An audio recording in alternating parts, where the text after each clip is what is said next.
Estamos na São Paulo de 1924. O Brasil ainda era um país bem diferente do que a gente conhece hoje. E a indústria, bom, se nós pensamos nela hoje com dificuldade, naquela época, em 1924, ela ainda estava se formando. E foi justamente nesse cenário que um imigrante ucraniano chamado Leon Pfeffer começa um negócio em São Paulo trabalhando com papel.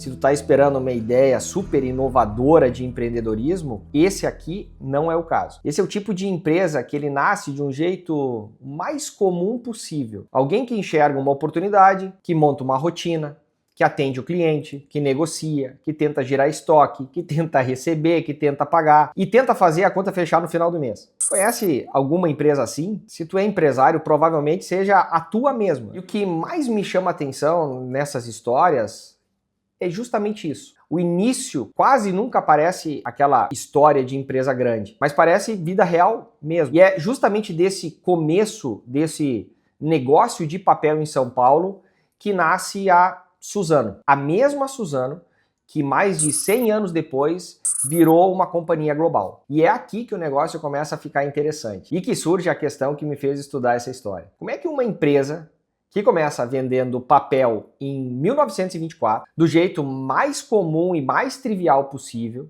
vira uma operação industrial tão grande que o Brasil sozinho não consegue mais absorver o que ela produz? E para responder isso, a gente precisa entender uma mudança que acontece de forma lenta, gradativa, quase sem perceber, em toda empresa que vira indústria de verdade. No começo, tu vive num mundo em que dá para ajustar no mês seguinte. Tu vende conforme a demanda aparece, se apertar tu segura um pouco, tu corta ali, alonga ali, dá um jeito no negócio. Só que quando a empresa começa a colocar dinheiro pesado em máquina, em planta, em capacidade, enfim, muda a natureza do problema. Porque aí a fábrica começa a ditar o ritmo do negócio. E fábrica grande tem um tipo de custo que não te dá muita margem para esperar o mercado melhorar. Se a fábrica fica parada, o prejuízo ele não é um prejuízo teórico. Ele aparece diretamente no caixa. E aí a pergunta ela deixa de ser como eu vendo mais e vira uma pergunta bem mais direta. Para onde eu vou escoar tudo isso com constância? E não é produção de um dia. A indústria pensa no mês, pensa no semestre, pensa no ano. Mas para contar essa história direito, eu gosto de falar da pessoa e não só dos números gerados. E o primeiro nome que vem é o do próprio Leon Pfeffer. Ele chega no Brasil e, como tu já sabe, ele monta o negócio de papel em São Paulo e vai construindo aquilo no passo a passo, como qualquer empresa nasce. Um cliente, rotina, fornecedor, aperto, decisão, reinvestimento. Só que essa história ela não fica só no comércio do papel.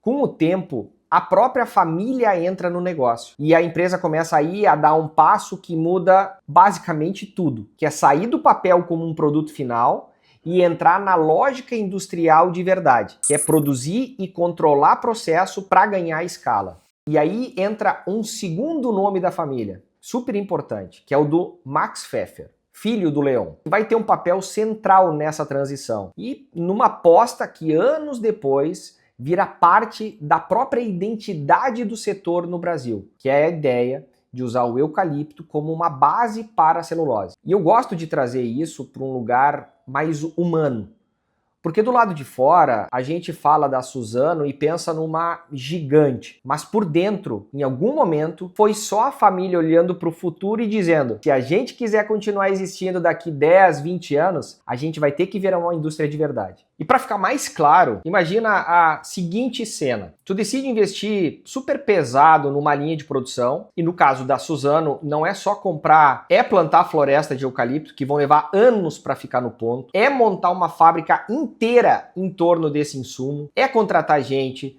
é fechar contrato de energia, organizar logística até o porto, ou seja, antes de sair uma tonelada de celulose, já existe uma cadeia inteira montada, girando em volta da ideia de que aquela fábrica vai rodar cheia. E aí que mora o problema invisível. Por dentro da estrutura, a empresa pode até estar fazendo tudo certo, ficando mais eficiente, produzindo melhor, reduzindo o custo de cada tonelada, mas se a capacidade sobe e a saída não acompanha, essa eficiência começa a apertar. E na celulose isso pesa ainda mais, porque é um negócio de escala e é um negócio de integração. E tu não consegue simplesmente dizer, esse ano nós vamos produzir pela metade e tá tudo bem. A floresta continua crescendo, os contratos continuam valendo, a planta continua custando. E rodar pouco não é aliviar o ritmo, é justamente deixar dinheiro na mesa em cada etapa da cadeia. Então é justamente essa a tensão real que vai se formando ao longo dos anos, porque o desafio ele deixa de ser o como produzir e passa a ser como garantir saída constante para toda essa produção. Isso sem depender só do tamanho e do humor do mercado brasileiro. E é justamente aqui que a história toma um rumo definitivo. Em 2019, a Suzano se junta com a Fibria. E essa fusão, ela não é só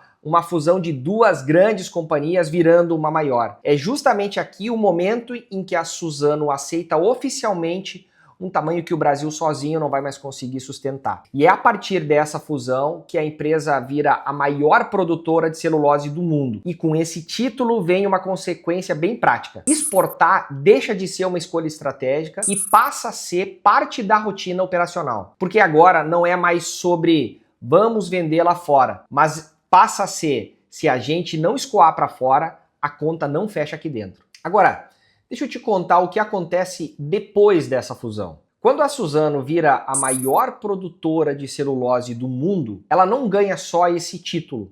Ela ganha uma realidade nova no dia a dia. Porque agora tu tem uma fábrica rodando numa escala que o mercado brasileiro sozinho não consegue mais absorver com constância. E é aí que vem uma mudança concreta na forma como a empresa se organiza. Hoje, mais de 70% da receita da Suzano vem de fora do Brasil, vem de exportações. E isso não é um número bonito de apresentação de PowerPoint, mas é o retrato de onde o volume vai parar todos os meses da companhia. Porque lá fora existe um mercado grande o suficiente para receber essa produção de forma constante, com contratos mais longos, dentro de uma lógica de preço global. E quando tu entra nesse modelo, algumas coisas mudam na prática. E a primeira coisa é a moeda. Boa parte da receita passa a entrar em dólar.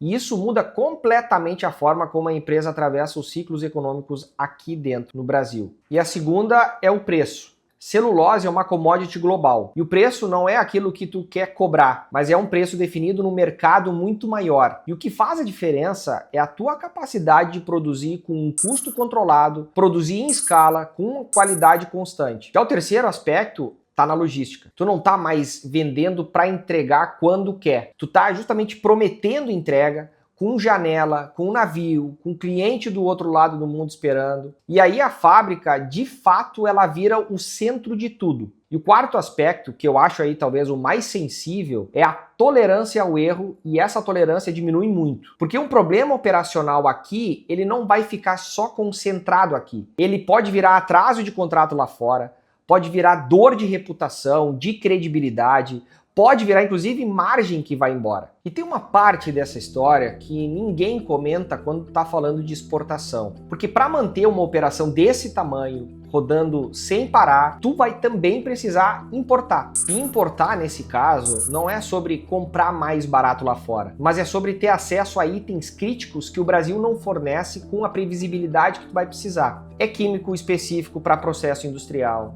tecnologia de controle, peça de equipamento que tu não pode esperar 2 semanas para chegar. São projetos grandes, como a planta de Ribas do Rio Pardo, que mostram bem isso. Tem tecnologia importada, tem fornecedor global, tem padrão técnico que tu não consegue só montar aqui dentro do Brasil. Então a conta no fim fica: exportar é o que dá saída com escala e importar é o que garante que a fábrica não para no meio do caminho. E uma coisa sustenta a receita, enquanto a outra sustenta a operação. E agora eu quero te ouvir.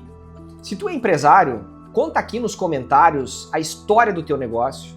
Deixa também o nome da tua empresa e da onde tu é. E aliás, me fala, qual a empresa que tu quer ver aqui nessa série? Para que eu possa, eu e o nosso time de marketing, contar a história do jeito que a gente contou a da Suzano.